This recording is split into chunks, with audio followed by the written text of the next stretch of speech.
Hello there, friend, and welcome back to the podcast. This is episode number 398 of Smart Podcast Trashy Books. I'm Sarah Wendell from Smart Bitches Trashy Books, and with me today is Zeb, who is sneezing because he's begging for food, and I won't give him any. But also in this episode, I have Sneezy, Ellen, Tara, Maya, and Aarya, who want to tell you about new books, old favorites, and some games to play that are bringing them comfort right now. As with last week, I am connecting with the members of the Smart Bitches team to bring you recommendations and maybe some laughter. I do want to mention that when Sneezy and I are talking, she does talk about the stress of witnessing racism on a global scale. But above all, we are sending you good thoughts and good wishes and good recommendations from a safe and respectable social distance. This week's episode is brought to you by Native Deodorant. Native Deodorant is formulated without aluminum, parabens, or talc. It is vegan, it is never tested on animals, and it works. As I mentioned last week, I have very sensitive skin, and deodorant is very touch and go with me, but this is wonderful. I've been using the coconut vanilla scent, and I really like it. And then I learned that several of us on the Smart Bitches team like Native too. Surprise! You can try it risk-free. Free shipping on every order, and Native offers 30-day free returns and exchanges in the United States. For 20% off your first purchase, visit nativedeodorant.com and use promo code SARAH, S-A-R-A-H, during checkout. That's 20% off your first purchase at nativedeodorant.com with promo code SARAH. This episode is also brought to you by Lola, a female-founded company offering a line of organic cotton tampons, pads, liners, and all-natural wipes. They have complete transparency about the ingredients in their items. They are 100% organic cotton. There are no chemicals, no fragrances, no synthetics, and no dyes. Every month, you customize a box to subscribe to with your mix of products, absorbency, number of boxes, frequency of delivery, totally up to you. I love knowing the ingredients. I really like the schedule part. I'm big on schedules. For 30% off your first month subscription, visit mylola.com and enter SMARTPOD when you subscribe. That's 30% off your first month with code SMARTPOD at mylola.com. We have a Patreon at patreon.com/smartbitches. And if you have supported the show with a monthly pledge, thank you. Your pledges are deeply appreciated. They keep the show going every week. They make sure that every episode has a transcript, and it helps me connect to the readers and listeners around the world. If you would like to join our community, it would be wonderful if you did. Have a look at patreon.com/smartbitches. And hello, Patreon community. Again, you are fabulous in every way. I will have links in the show notes at smartbitchestrashybooks.com/podcast to all of the books and games and links that we talk about in this episode. There is a lot to sample and enjoy, so we will link to all of it. But now, let's do this podcast. On with my first interview with Sneezy from Taiwan. Hey, Sneezy, how you doing? I'm all right. How are you? I'm okay. You know, as of this moment, I'm good. Where are you, and what are things like for you right now? So I'm in Taiwan, and there is absolutely nothing happening there at all whatsoever. It's a little bit quieter, and I don't know how much news coverage we get, like internationally speaking, because we're so incredibly small. But we have been able to contain the number of people who are infected with COVID just purely from paranoia, which served us well in this case. But yeah, we've been essentially social distancing since the Chinese New Year, which is like, I didn't realize I don't like being antisocial to this degree, but here we are. So you've been isolated for time has no meaning anymore. What, like a month now? It was actually late January this year. So... Good gravy. See, told you time. It is the only way I can measure time is how much milk has disappeared into my teenager. Like, that's really the only measure I have. I don't know what day it is. I don't know what time it is. Do we need milk? Yes, no. That's the only measure of time that matters when you have a teenager. Pretty much, yes. So you've been isolated for like 6 weeks now. You've been doing social distancing for like 6 weeks now. What has started to get to you the most? I'm trying to keep up with what's happening in like Toronto and things like that, because I have a lot of friends there. And and I'm reading all these articles. Some of them are heartwarming, but also just like really fucking infuriating. Like there was this burger joint that said, if you buy flowers from this flower shop, I will give you a free burger if you show me the receipt, because they've been struggling since the virus got out. Why? Because they're Chinese. There is this noodle shop that's called Wuhan Noodles.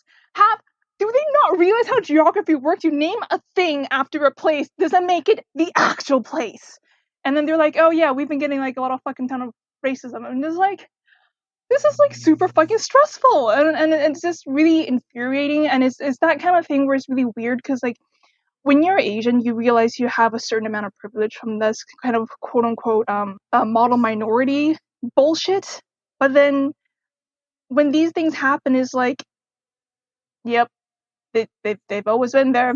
Yep. So the thing that's getting to you is reading news that affects you personally that you can't do anything about and you can't fix it, but you know it's just going to keep happening.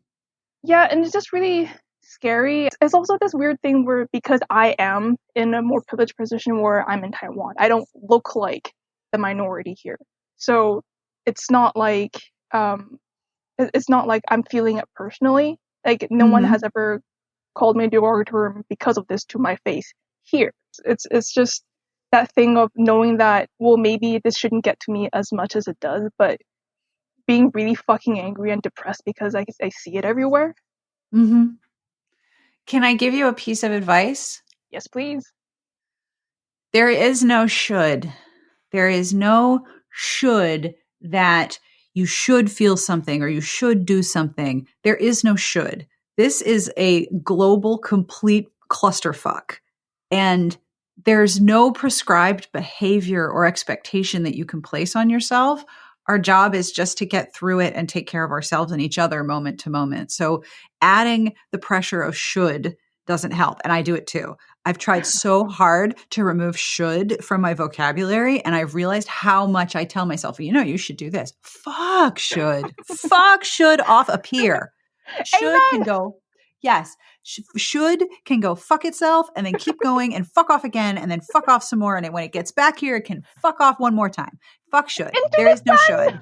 Yes, fuck should into the sun. There is no should. So please, if I can be so presumptuous as to offer advice, try not shoulding all over yourself, as therapists say. It's okay to be mad about racism because it fucking sucks. But would you like some good news? Oh, yes, please.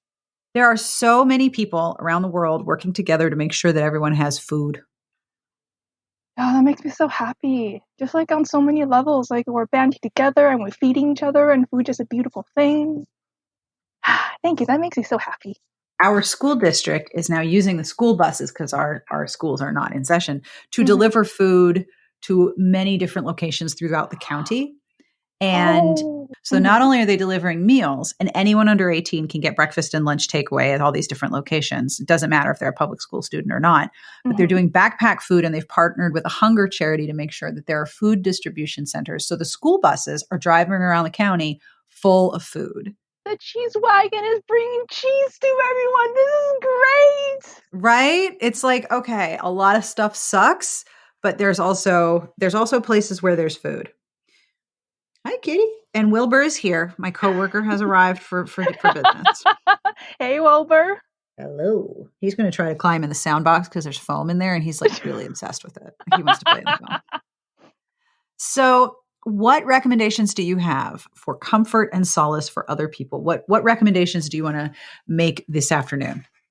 Okay, so once again, you are a diabolical sorceress. We're limiting it to only 3. Please and thank you. You're gonna have to help me out a little bit. Like, I might just ask you to choose a number between 1 and 3 or something, because I did not narrow down my list like a good girl. So the first one, I actually haven't finished it yet, but I have to tell you, it makes me feel so good. I sometimes like snap myself out of it in like a panic. It's like, oh my god, this feels like really amazing. I'm like happy. There's no anxiety. This is like perfect, and it's like the world ending that I didn't know about. Anyway, so it's City Kitty and Country Mouse by Alyssa Lynn Palmer. It's just, oh my god, it is a beautiful book. It's so cute. It will melt you. I don't care how black and desiccated your heart is. If it's like mine, which is like almost gone, but it's like, oh my god, I have feelings again.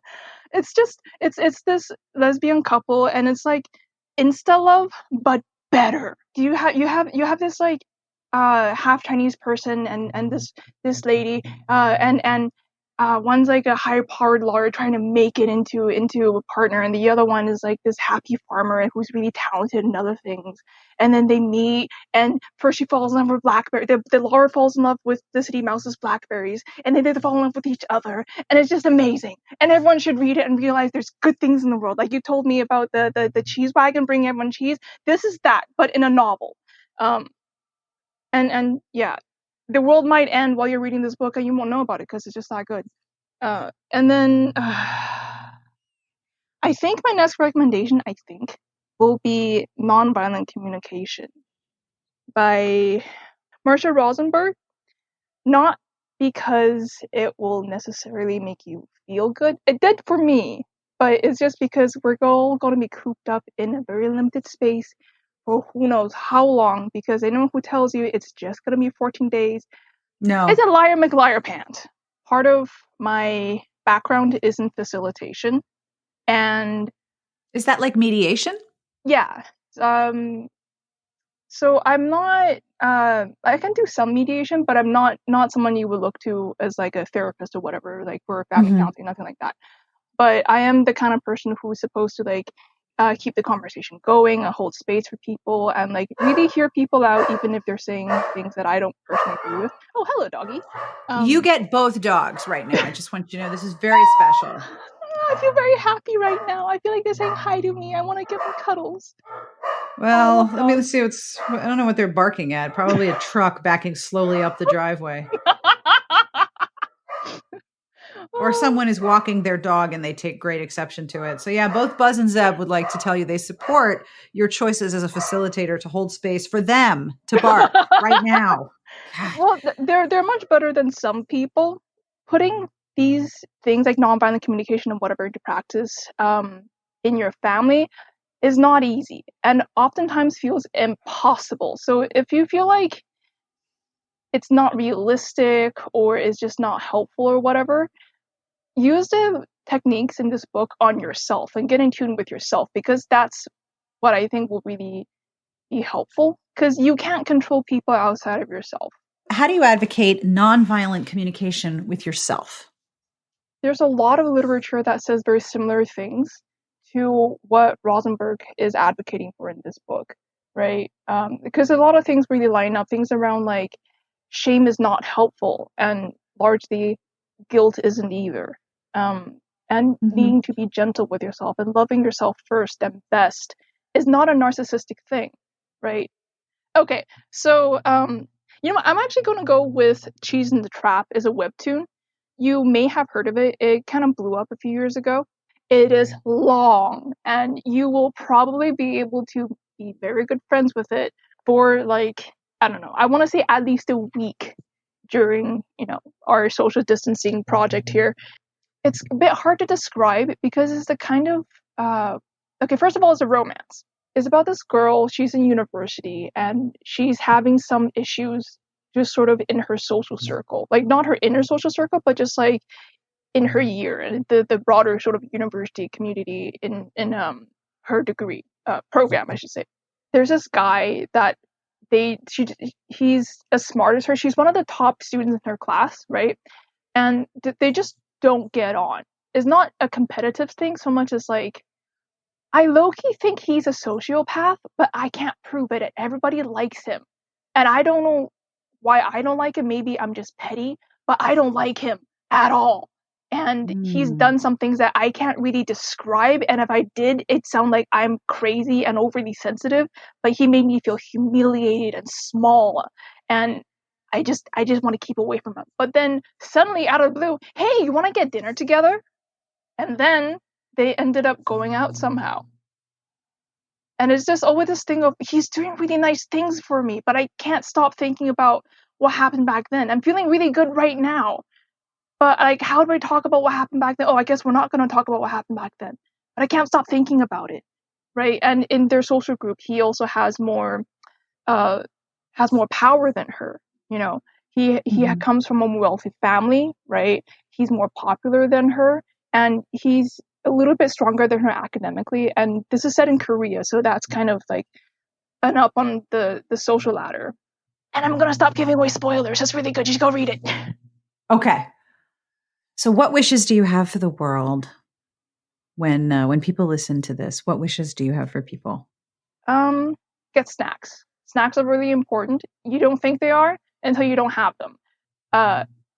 Whether it's snacks you make yourself or snacks that you buy, make sure that you feed your soul and your body well. And this is a time for pleasure. Like, this is a time to break out all of the amazing, like, whatevers that have like lard and like sugar and like just things that make you feel good, the things that you reward yourself with. And that's the key. You have to reward yourself because we're going through tough shit right now. You deserve the reward.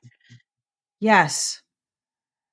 Yeah, and it's also just be gentle with yourself. I'm such a hypocrite because I'm the worst at being gentle with myself, but that's really key here. Don't think optimism is naive or overrated or whatever, because that's what's going to keep you fighting, and that's what's going to make you okay with taking a break. Because it's like, you know what?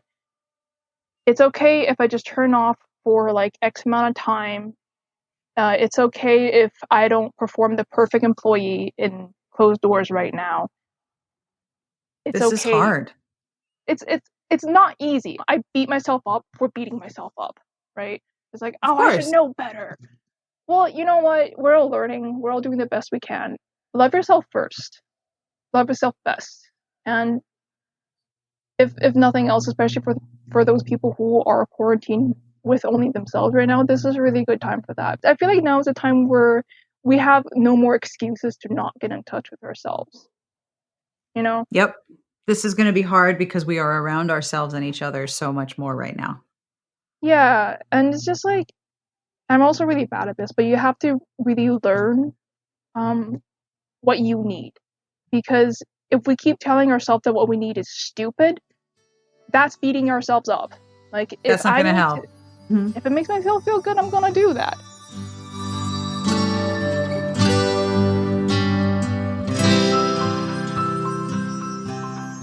How you doing, Ellen?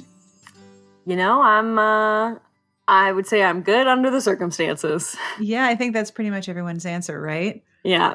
I'm in Chicago. Pretty much everything is closed, and pretty much everyone who can work remotely is working remotely. So I've pretty much just been inside. It's a lot of inside, isn't it? Yes, so much inside. So what recommendations do you have for the people who will be listening? So my main recommendation right now is actually the Mixed Signals series by Alyssa Cole. And so this is kind of a post-apocalyptic series, so it might seem like a little bit of a strange choice for the current situation. But what I really like about it is that it's mostly about like people trying to help each other and then like rebuilding things after there's a sort of apocalyptic event. So I think it offers a lot of hope for the idea that even if something really catastrophic happens, people can still come together and move forward. That's a really good recommendation. Are you reading the whole series? I read the whole series when I was in graduate school, actually, and I've just been thinking about it a lot in the present circumstances. Like, this is the kind of gentle model we need for post-apocalyptic times? Exactly. That's a really good recommendation. Yeah, so my other main comfort recommendation is the Sailor Moon manga. Oh, good choice. Yeah. So, I mean, I was obsessed with Sailor Moon as a child, so it always gives me those like comforting feelings. And I read the whole manga probably 2 or 3 times. And it has that same feeling of just being super, super optimistic, even when things are really bad. Plus, it's very funny. It's very over the top and dramatic. And I mean, like, what's not to love about magical girls? There's something just inherently comforting about a magical girl. Right? Like giving girls more power, I'm always interested. Yeah, and like magical girls always save the day. Like, they're going to save the day, and Yep. they're going to save it wearing an amazing costume. So, With amazing hair. yes. Gravity defying impossible hair. Yes, even more amazing hair than when they're in their regular girl form. Oh, well, the hair is the first clue. It's like the difference between Jerrica and Jem or Adora and Shira. The hair is a key element to these transformations. Yes, true. Big and impossible hair. Yes. Those are really good recs. I really like that one. Can you start anywhere with Sailor Moon, or do you need to start at the beginning? Because I have never read it. I would start at the beginning just because I think the first couple volumes of all of the girls like meeting up and becoming a team are not to be missed. And then later, like towards the end, the sort of world really expands and it becomes very like intergalactic, which is also fun in its own way. But I think you need everything that comes before that to kind of make sense of what's going on in the later volumes. And it's popular enough that it should be in a lot of digital library collections. Yes, and they're also currently re-releasing like a super special ultimate edition. So I would imagine I guess people probably can't really get hard copies from the library right now because a lot of libraries are closed, as they should be. Not in Chicago though. Yeah, unfortunate. But it's very much still in circulation. So that is brilliant. Those are really good recs. I'm going to have to try that one because I've never read them, but I've seen them enough to sort of know tangentially who they are, but I don't know the full story. I think I might have to go read this. they're just delightful. Awesome. So do you have any wishes for the people who will be listening when I run this episode? I wish that everybody finds the book that they need right now to help them get through whatever coronavirus related issues they are facing right now.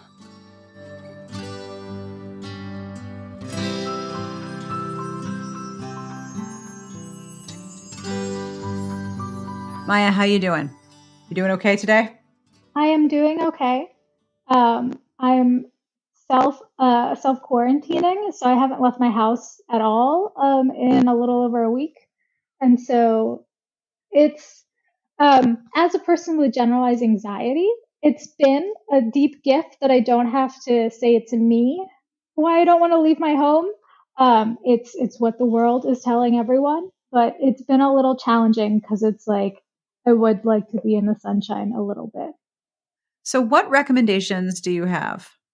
The books that I've been reading over and over again for the last, I'm going to say 20 plus years, is the Tortle series, Tortle? I don't know how to say it, by Tamora Pierce. All of her, like Alana and Becca Cooper and the Trickster series, just all of those books. I read Alana first, like as a preteen, and loved it so much. So it's YA fantasy.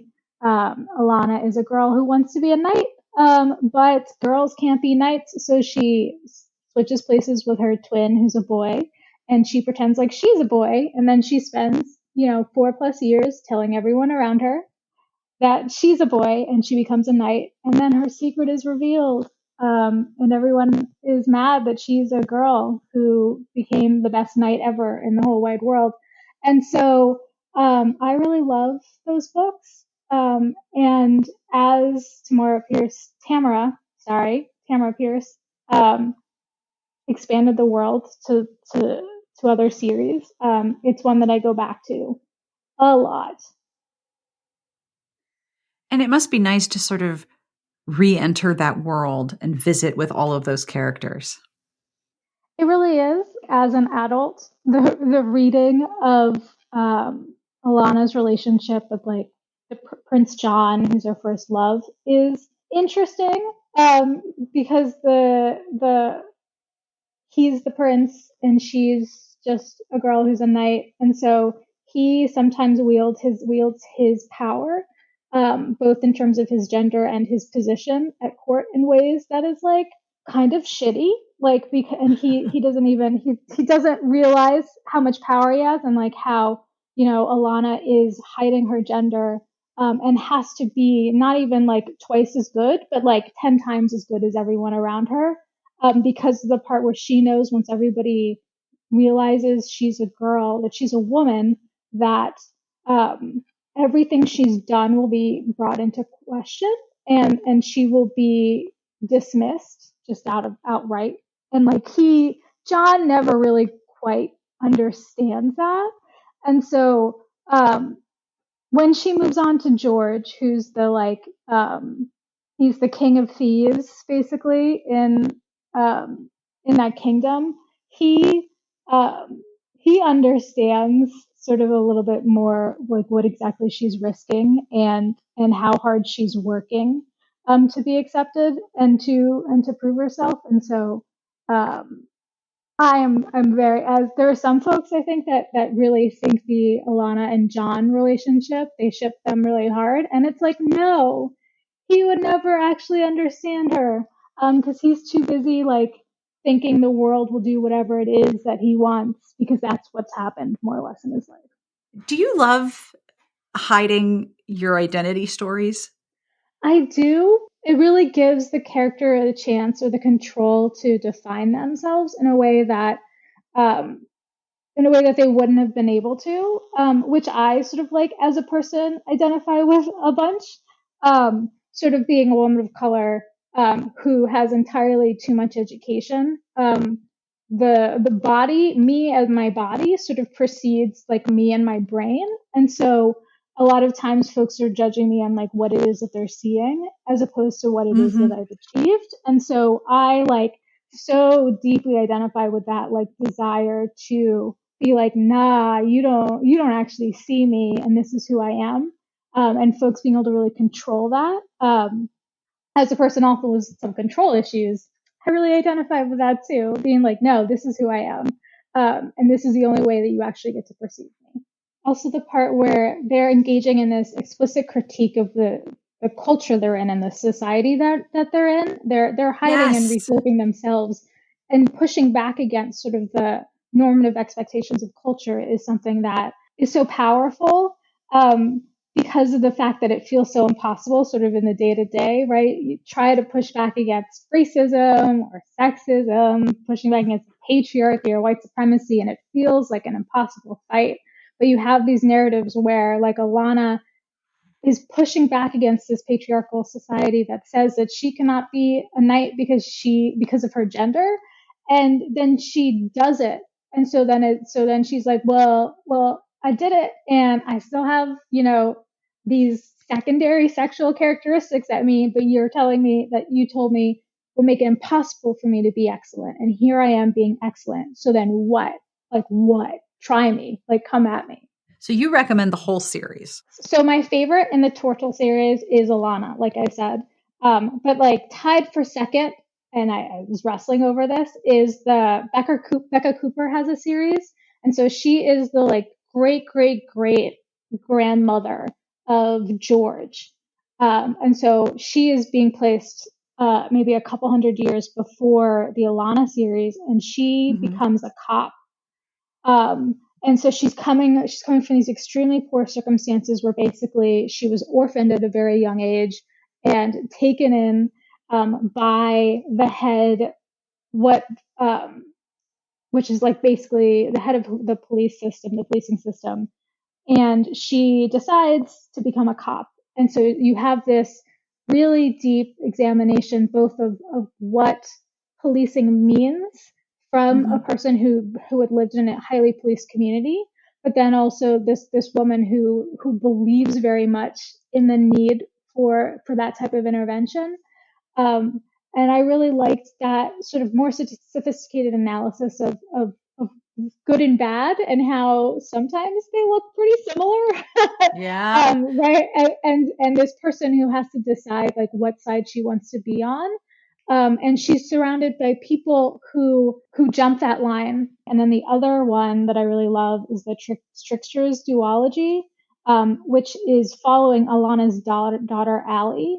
And she's actually kidnapped and sold into slavery and ends up on this island of people who are trying to fight for their independence from basically colonists. It's this like anti-colonial story about people of color trying to shake themselves free of oppression. That's such a great recommendation. Thank you. You're welcome. Do you have any wishes for the people who will be listening when I air this episode? I would first say, please take care of yourself and people around you. We're all sort of sitting here observing the world, this world in which, 2 weeks, 4 weeks of not being able to work is putting people's ability to survive in danger. Businesses are shutting down. People can't pay their rent, can't pay their mortgage. And I would invite people to maybe examine a little bit of this like world and the ways in which capitalism has sort of structured this thing where 2 weeks is actually a really dangerous 2 weeks of not being able to work is a really dangerous and scary place for a lot of folks. And I personally, it's really easy to see right now how harmful capitalism is because people are being so quickly harmed by the inability to work. That I would invite people to question whether or not society we have set up is really actually doing what it is we sort of all value and think is important for the world.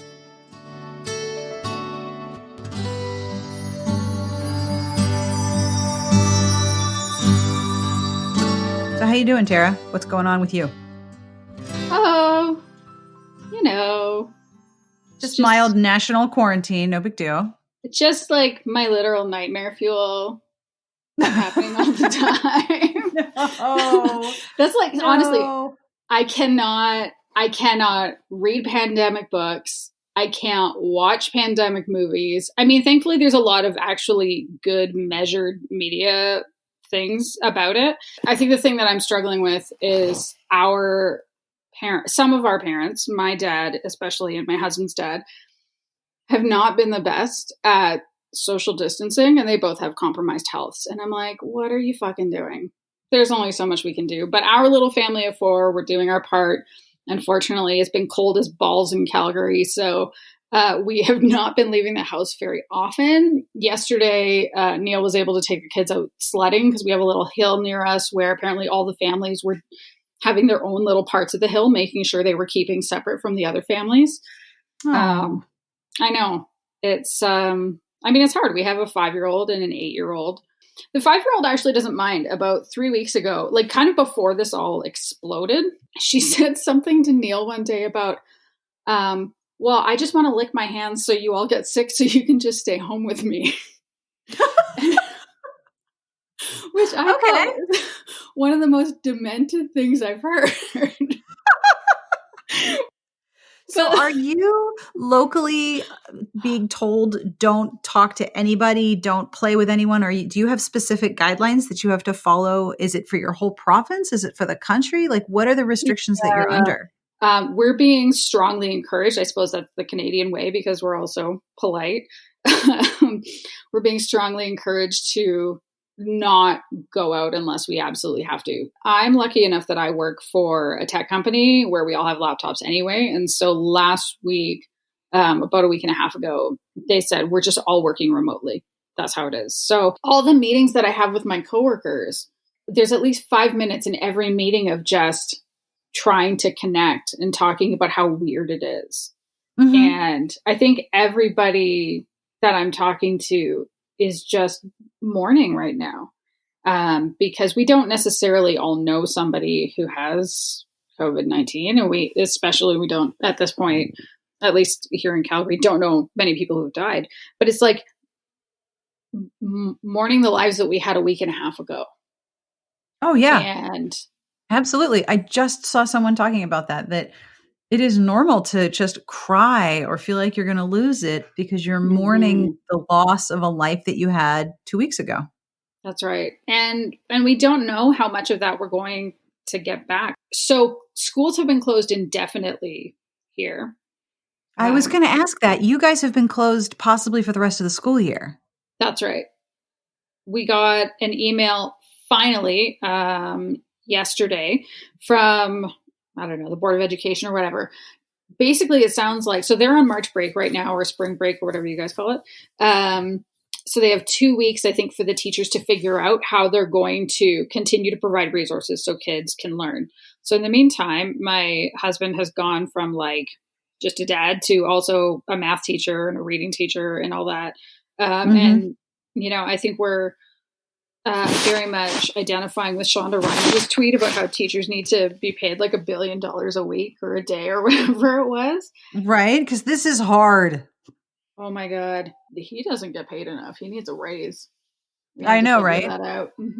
Badass Cross Stitch on Instagram, which is one of my favorite Instagram activist accounts, craftivist accounts, did a small hope that was cross stitch. Maybe we'll get socialism out of this. Okay, that's pretty good. Oh, that was pretty nifty. So what recommendations do you have for comfort and encouragement in these super weird ass times? Okay, I have a few. I'm going to start with a book, and then I'm going to go out of books, and then I'm going to go back into books. But I have a reason. So the first one, I'm not done yet. I started reading this a month ago because it has been like all the stress all the time at work, because I work in a high growth, like growth mode tech company, which I don't know if you've ever worked in a company but like that, but it's like bananas all the time. Oh yeah. It's like working with extremely hyper squirrels. Yes. And I've been doing it for almost 4 years now. And they don't stop being hyper. What is that? No, they just hire more of them because it's growing.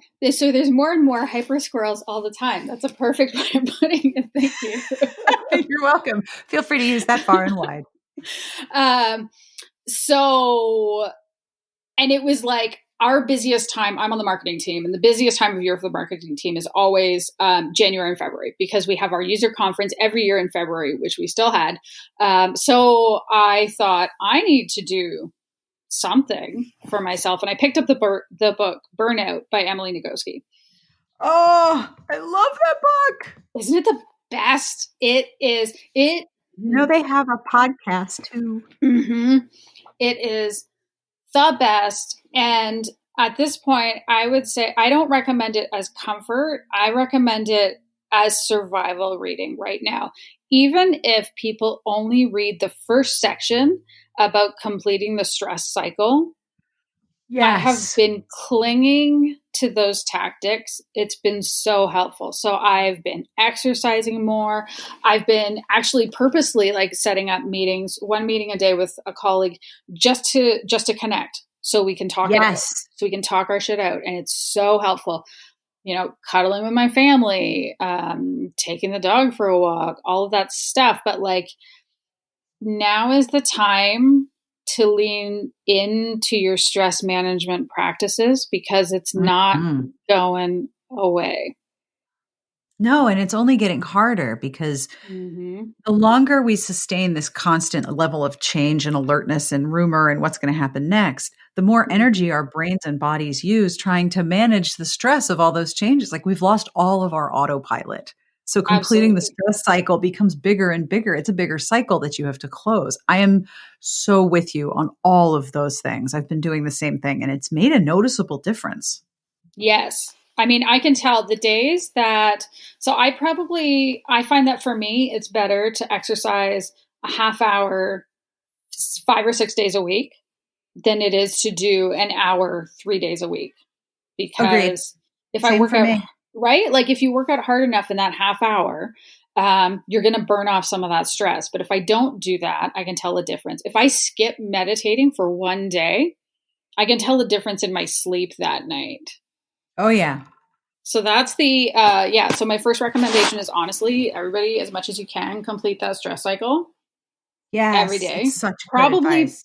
Yeah, like probably multiple times a day. I'm having to do it about twice a day right now. That may go up, that may go down. It depends on how this go and how close to home this virus ends up hitting. but it's absolutely been crucial for my sanity and my anxiety management, keeping it at like manageable levels. My next thing that's been working super well for me is gaming. I have a couple of games recommendations that are not stressful. So the first one was Hustle Cat, which I picked up in a big ass Steam sale where they had a bunch of visual novels for sale. And this game is super weird, but pretty fun, where you get to choose if you are a boy or girl or non-binary person, and you get a job at a cafe, but there's a curse where all the people who work at the cafe, when they leave the building, they turn into cats. As you do. As you do. So like you get to date pretty much everybody who's there, including the boss. So there are different paths to take you through all of that, and you solve the curse. And I think I dumped 15 hours into that game in the last week. You know, it's just super chill, and the music is super chill. So I recommend that.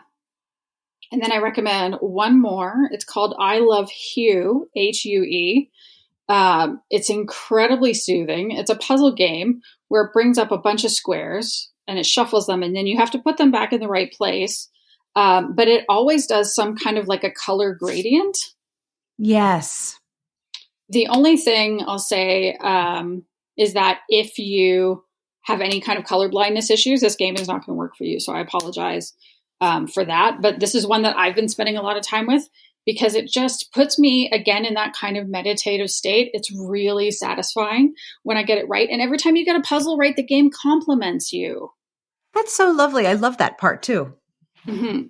It's very, I highly, highly recommend. It's, I find the ads are not too intrusive, and it's just working for me real well. I might actually end up throwing some money at it because I've been playing it so much lately. Okay. So my last thing, and my last recommendation. I am someone who loves fluffy books at the best of times.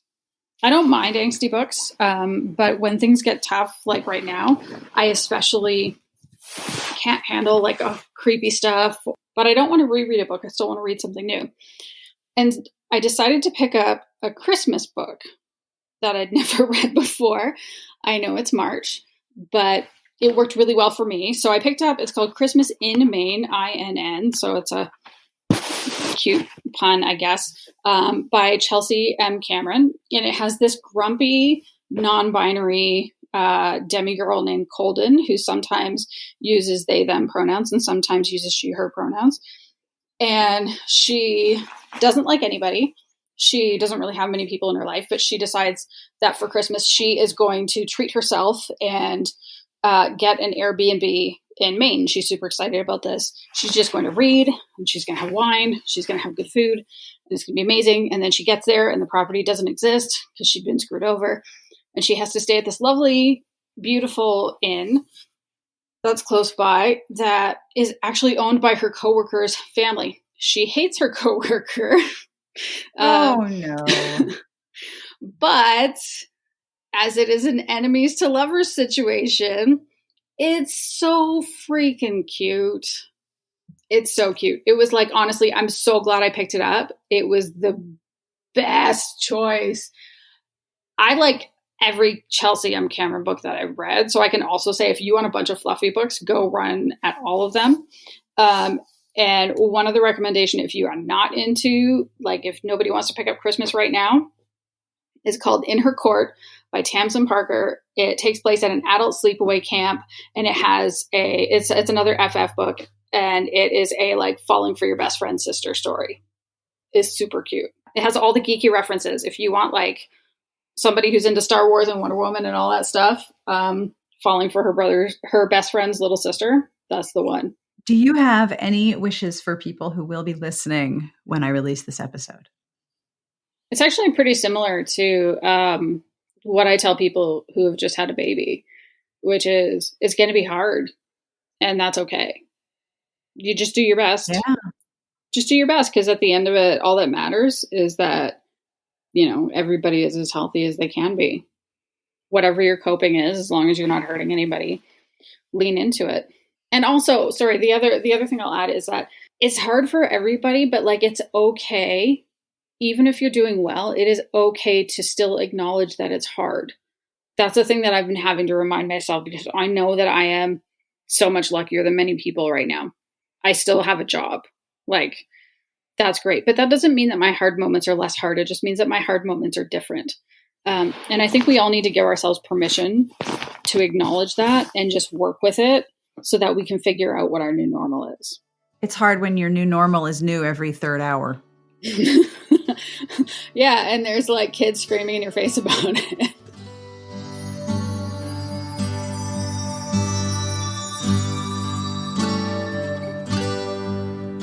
How you doing, Aarya? I am, you know what? I'm not going to say that I'm okay, because I am not. And I don't want to lie, but I am doing better than I was last week. And I think a net improvement is always good. Absolutely true. No question. So what recommendations do you have for the people who are listening of things that they might want to read or check out in the future? Yeah. So before I get to that, I feel really bad about saying this, but I couldn't read anything for a week. I guess what I'm saying is it's okay to not be productive just because you're at home. You don't have to feel guilty because you feel incapable of working or devoting creative energy to a hobby. It's okay to be scared and worried. So like, it's great if you can read a book, but if you can't, it's okay. Anything at this point is okay. That being said, I did read a book, so I have a rec. I completely agree with you. It kind of makes me a little annoyed to be like, well, so-and-so wrote this great masterpiece when he was in quarantine. And I'm like, well, yeah, but probably also had people taking care of all the other basic stuff that he needed. And this is hard, and don't feel the need to be super productive. This is not a time of super productive. This is a time of get through the next hour. Come on. At this point, I never want to read King Lear because people keep on talking about Shakespeare writing King Lear. So what did you read that helped you out? So the first thing I read is a nonfiction book, and it's called Get Well Soon, History's Worst Plagues and the Heroes Who Fought Them by Jennifer Wright. And it's really strange that I picked this up because I have been avoiding those plague books like a plague. Oh God. But, no. Ching!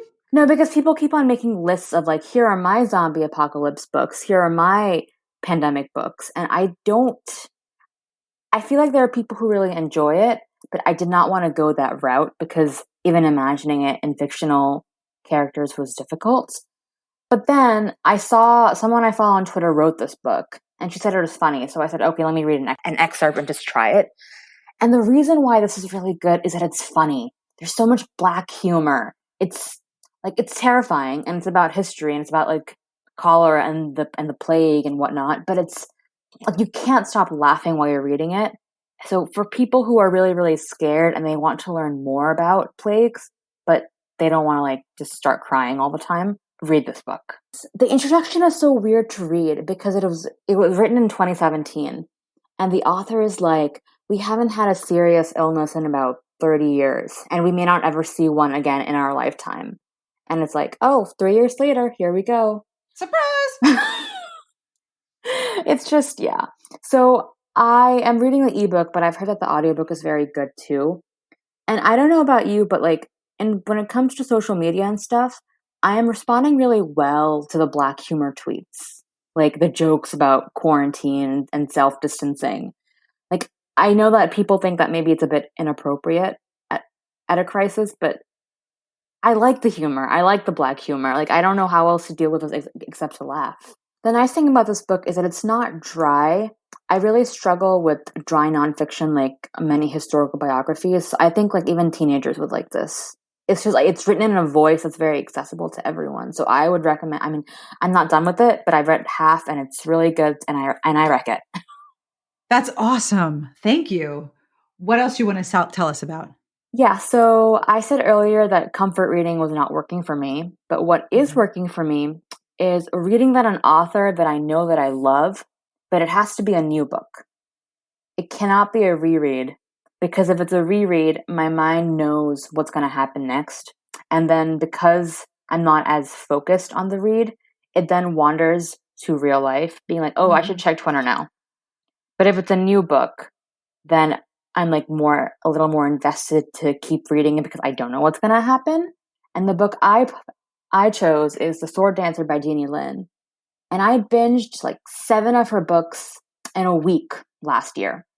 And then I stopped because I was concerned that I would run out of books. Like, it was painful to stop, but I was like, then I'll be even sadder if I run out of books. So I said, no, it's time to stop this Jeannie Lin binge. And she writes, yeah.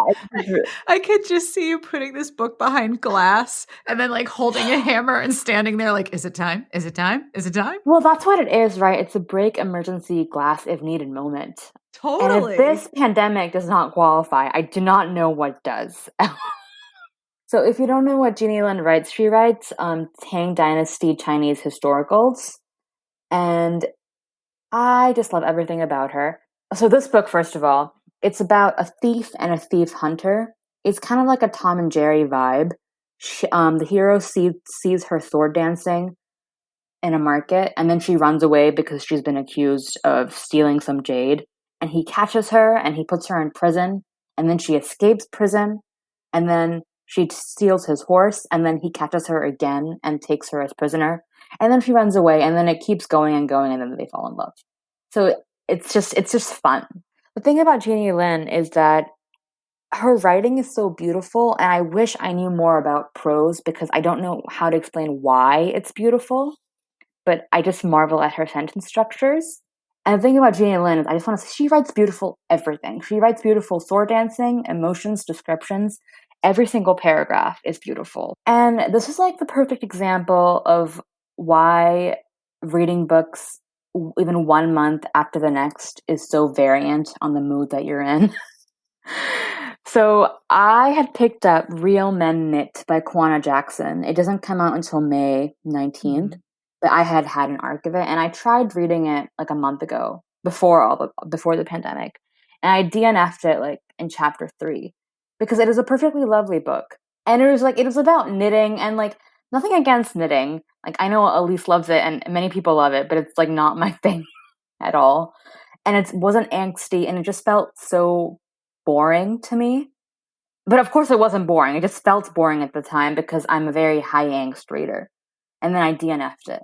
Yeah, I don't know how else to describe it. Like, boring is not like an objective opinion. I just wasn't in the mood for it at the time. And then I picked it back up 2 days ago in an attempt to read it again. And I was reading a completely different book because my mind was like, oh, I like slow now. I like soothing now. Yeah. Like, who have I become?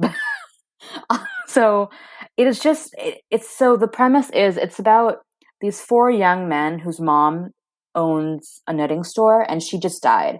So they have to take over the knitting store and figure out the business and save the business and all that.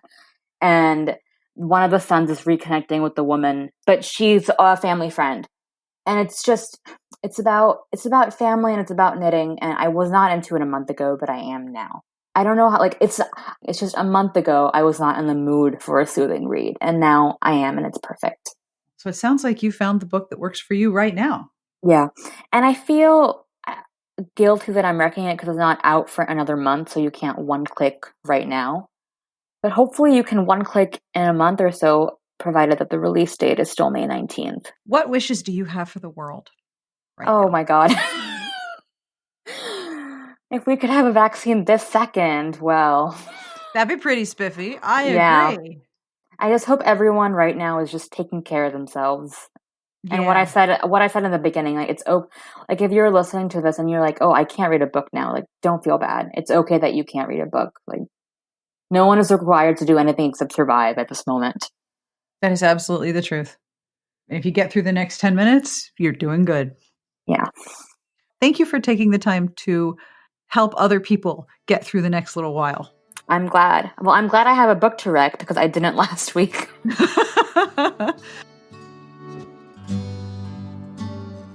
And that brings us to the end of this week's episode. I hope this has brought you some amusement and comfort and some ideas of things to do or read. If you are looking for comfort recs, we've got them. And I'll be back next week with more from the rest of the Smart Bitches team.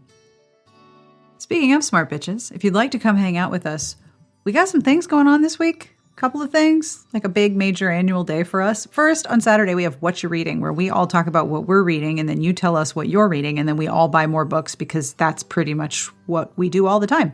We also have Cover Snark, books on sale. It's the first of the month, so we're going to have Hide Your Wallet for the first half of the month, but it's also April 1st. So I invite you cordially, well, if you know what that means, you can come by and see what nonsense I'm up to this year. I love April Fools. I know so many people hate it. I love it because I get to treat the world with a little bit of affection and gentle humor. I'm not here to make you feel dumb. I never want to make you feel dumb, but I hope that I make you smile or at least laugh this year. I've already tipped you off that it's April 1st, haven't I? Yeah, oh well, enjoy.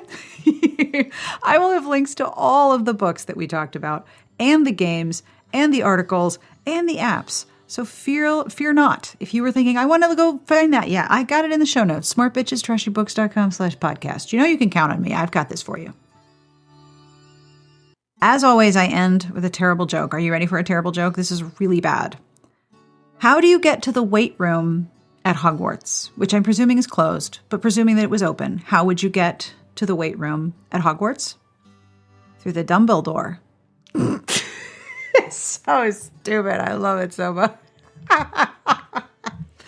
Yeah, I wouldn't advise going to the gym, but if you were going to go to the gym at Hogwarts, now you know how to get there.